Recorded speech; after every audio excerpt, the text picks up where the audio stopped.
Balbino, un rapaz da aldea, como a quen dis, un ninguén. E ademais, probe, porque da aldea tamén é Manolito, e non hai quen lle tusa, a pesares do que lle aconteceu por causa miña. No brao ando descalzo. O po quente dos camiños faime alancar. Magóame as areas e nunca falta algunha brocha para espetármese nos pés. Érgome con noite pecha, ás 2 ou 3 da mañán, para ir cogando, restrebar ou xuntar mollos. Cando amanece, xa me doi o lombo e as pernas. Pero o día comeza. Sede, sol, moxardo. No inverno, frío. Ganas de estar arreo ao pé do lume. Muiños apeados. Faladurías de neves e lobos. Os brazos son como as peteiras, para encolgar farrapos. Murnas, fridas, dedos intentos. Quen sabe destos nenos da vila? Eles ignoran o que eu penso mentras boto o corpo un burruncho de caldo con broa. Ou o que sinto cando estou no monte pingando, aterecido, vendo por entre a chuvia un fantasma bretemoso en cada árbore. A aldea é unha mestura de lama e fume, onde os cans ouvean e a xente morre cando está de Deus, como di a madriña. Os rapaces somos tristes. Enredamos, corremos tras dos foguetes e hasta rimos, pero somos tristes. Temos a pobreza e os tráfegos da terra aniñados nos ollos. Eu quixera andar mundo, ir por mares e terras que non coñezo. Nacín e crieime na aldea, pero agora sinto a pequena, estreita, como se vivise nun cortizo. Teño pensamentos que non lle podo contar a ninguén. Algúns non me entenderían e outros chamaríanme tolo. Por eso escribo. E despois durmo como unha pedra. Quedo desatafegado, libre, como se me quitasen de enriba un bocoi. Cousas miñas. E tamén de Smith, o capitán que estuvo na guerra, e cando voltou para casa púxose a escribir todo o que lle acontecera. Así está nun libro que me trouxo o landeiro. Se eu fixese un libro, nin falar, o gallá que non me atopen o caderno, daríame vergoña. E non é para menos, porque nel de volco todo o que sinto. Moi poca xente o fai.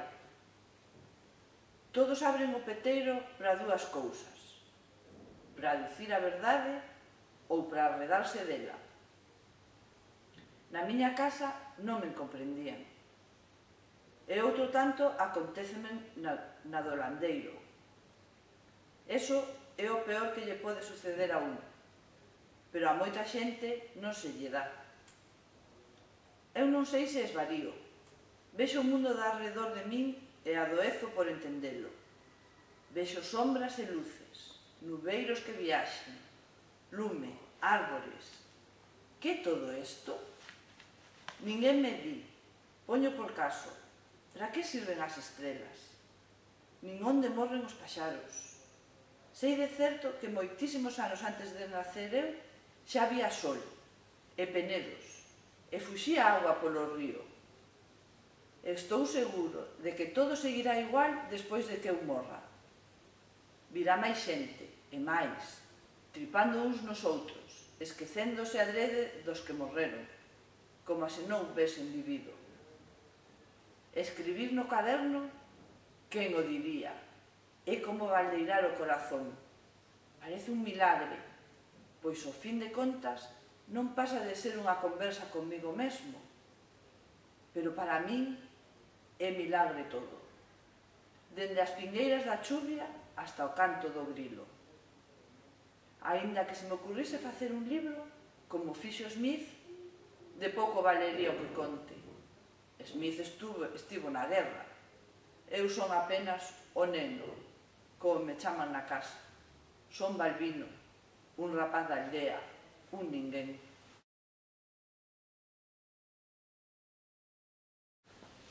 Perdido. Neno! Balbino! Son as primeiras chamadas que recordo. Miña nai e máis a tía Carme baixaban a Balmontes polo agro. Os seus berros batían na canteira que hai na outra banda do río, sin facer caso de camiños nin carreiros. Corrían a treu, crevando millo. Era despois de xantar. O sol queimaba. Zoaban alporizados os tabaos. Que será do neno? Cairía do río? Hai San Antoniño nos valla. Na víspora derame meu pai unha somanta por lle farruscar a cara con feluxe o neno do señor. Un rapaz moi limpiño que come pan trigo, bebe leite con café e non se ten que erguer cedo para levar o gando a pacer. Meu pai non quiso saber o que Manolito me fixera denantes a min. É o neno do señor e a bonda. Pero por máis que o sexa, paréceme que non ten dereito a darme cos seus zapatiños novos nas caneras, nin cuspirme, nin decir que, se eles queren, nós teremos que deixar a casa e as leiras. Coa rabecha, deiteime sin cea e botei a noite esperto, chorando. Tive mágoa de min por ser un neno pobre. Os pobres de todo, que andan polas portas esfarrapados e ás veces ata toupan patacas ou millo para comer, están mellor. Aturan os de fora, pero non os da casa que queren mandar ben co amo.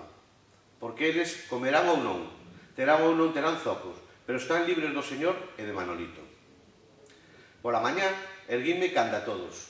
Fun co meu pai ao monte. Notoume que andaba aqueloutrado, pero non me dixo nada. Eu amostrei cara de ferreiro. Voltamos, sin falar, cando os bois comenzaron a escrechar o rabo coa mosca. Despois de xantar, marchei para a eira. Seguiume a tía Carme, pero cando me veu rebalbado a sombra, no pallal volveuse. Entón botei o cancelo fora. Atravesei o camiño e metínme no agro. Seguín por entre os renques do millo. Camiñaba devagar. O millo cubríame, xa non podían verme. A terra estaba dura. Algúns cadullos esfarelábanse debaixo dos meus zocos. Andiven e andiven. Debía estar preto do río, pois chegou ata min o balbordo da auga na presa do muiño. Senteime, quintei nos zocos e desabotoei a camisa. Estaba canso e o sono venceume. Durmín un bo anaco, non sei canto, e acordei mentre soñaba que Manolito corría atrás de min cunha escopeta. Poida que anden na miña busca, pensei, pero non me importou. Meu pai zoscábame sin ter porqué, e eu queríalle demostrar que non teño medo. Por iso fuxira. E xa daquela teimaba irme para lonxe. Non quería aturar a Manolito. Puxenme a facer moreas de terra. Sempre me gustou xogar coa terra. Estaba morna e datona. E de máis abaixo gardaba algunha tendentura. Primeiro fixen un valo. Despois unha ponte. Unha ponte con follas de millo e barca de mazaroca por derriba. O xeito de chan e orelas. Foi cando ouvi que me chamaban. Erguínme de súpeto, pero volteime a nagar. Neno! Os primeiros berros viñan da banda do camiño. Despois pareceume que saían do resío. Seguín no meu trafego de amorear terra coas mans. Tamén construín un forno, 2 croios, e arrinquei millán para poñerlle de arredor. Non me movería dali. Fixen a promesa de fuxir para sempre da casa, se meu pai me volvía a zoscar. Balbino! Sentino por miña nai e pola tía Carmen, pero que se amoren. Elas tamén me tiñan bourado, e ademais hacíanme rezar. Todos son contra min, dende o padriño ata meu irmán Miguel, que aínda na víspora de irse para América turroume dos pelos porque andiven na caixa das ferramentas. Pola tardiña andaban buscándome todos os da casa e tamén algúns veciños. Berraban preto, lonxe, no agro e nas corredoiras. O meu nome foi o veu polo aire en toda a aldea. Xa se fora o sol e aínda non me atoparan. Moita xente que non lle importaba de min andaba na miña busca. Era como se procurasen o raposo ou quixeran dar caza ao porco bravo. Eu, mentres, seguía facendo pontes e fornos, xuntando croios e esfarelando cadullos. Anoitecía cando sentín bafesar detrás do meu lombo. Despois dun maino ruxido de follas de millo. Revireime, era Pachín, o can. Pachín tamén me buscaba. E deu comigo. Traguía a lingua fora e viña fadigado. Achegóuseme con agarimo e comenzamos a trizar os dous. Queríame falar. Queríame dicir de algún xeito que me buscaban, e deille a entender que xa o sabía, e que tanto me tiña. Pachín deu un choutar ao meu redor, esbargalloume as pontes, rifeille, e quedouse engruñado, como a pedindo perdón. A noite caeu de súpeto, sobordoado, barullaban os grilos e a ras, espreguiceime, puxen os zocos, e, vagoroso, fun indo leiras arriba. Pachín ceibou un ladriño de amigo e seguiu a miña beira. Cando ia atravesando a horta, escoitei un berro lonxano que me chamaba. Entrei na casa. Non había ninguén.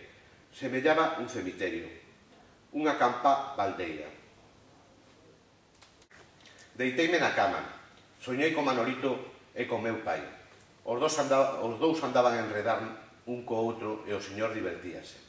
Mentres, eu choraba. Choraba e ninguén facía caso de min. Ninguén ollaba as vaguas que me relucían nas fazulas. Caín no chan e fuxían cara ao río, por entre os renques do millo. Pachín seguía a miña beira, como se quisese falarme ou chorar comigo. Cando abrín os ollos, vin máis de 10 caras de arredor de min. Enxoguei máis vaguas coa camisa. Pachín fitoume dende a beira da cama. Pasei unha man polo pescozo e volvín a dormir.